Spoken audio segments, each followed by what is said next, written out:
Hello বন্ধুরা, আপনারা সবাই কেমন আছেন? নিশ্চয়ই আপনারা সবাই ভালো আছেন। আজকে সন্ধ্যাবেলায় হঠাৎ একটা নতুন রেসিপি, ঘরোয়া রেসিপি চাউমিন তৈরি শুরু করলাম। তো চাউমিনটা রান্না শুরুর আগে সিদ্ধ করে নিয়ে আলাদাভাবে রেখে দিলাম। তারপর পেঁয়াজগুলো ভেজে নিলাম।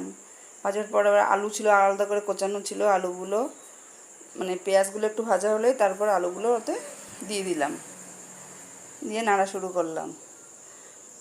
ওতে শুকনো লঙ্কা একটু, পেঁয়াজ একটু বেশি দিলেই ভালো হয়, দিয়ে নাড়তে শুরু করলাম। আলুটা একটু ভাজা হলেই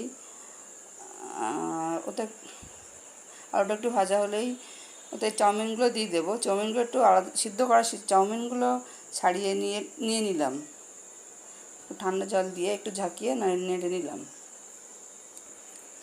এরপর আলুগুলো একটু ভাজা হলেই ওতে চাউমিনগুলো দিয়ে দেবো। তারপর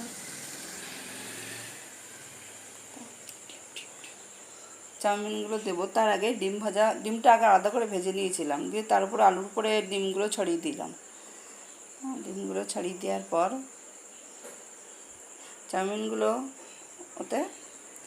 ডিমগুলো ছড়িয়ে দেওয়ার পর ওতে চাউমিনগুলো এবার দিয়ে দেবো। দিয়ে এবার নাড়তে শুরু করবো।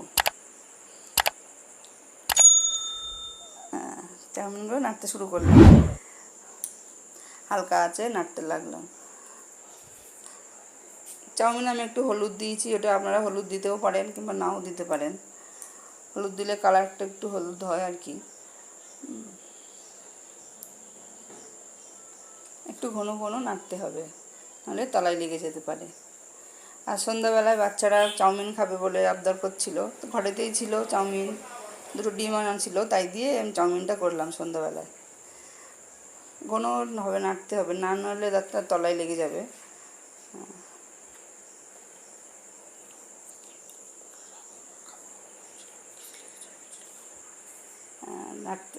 নাড়তে লাগলাম।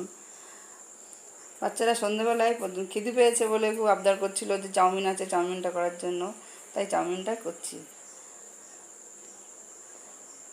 আচ্ছা, আমি তো এভাবে চাউমিনটা করলাম। আপনারা কীভাবে করেন আসলে যদি কমেন্টে জানান, খুব ভালো লাগবে। চাউমিনটা এবার নামিয়ে নিলাম, হয়ে গেছে। এবার সার্ভ করার জন্য প্লেটগুলো পাতিয়ে নিলাম, দিয়ে প্লেটে তুলে নিলাম চাউমিনগুলো। দেখতে পাচ্ছেন নিশ্চয়ই কেমন হয়েছে। আপনারা কীভাবে করেন একটু জানাবেন প্লিজ। ওতে পেঁয়াজ দিয়ে, যে কুচানো পেঁয়াজ ছিল, পেঁয়াজ দিয়ে দিলাম।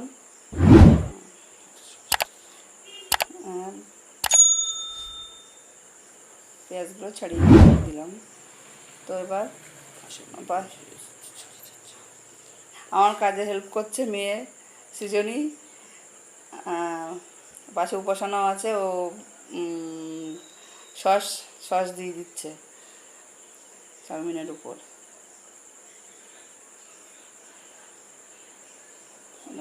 আমাদের চাউমিন তো রেডি হয়ে গেল। আপনারা দেখবেন।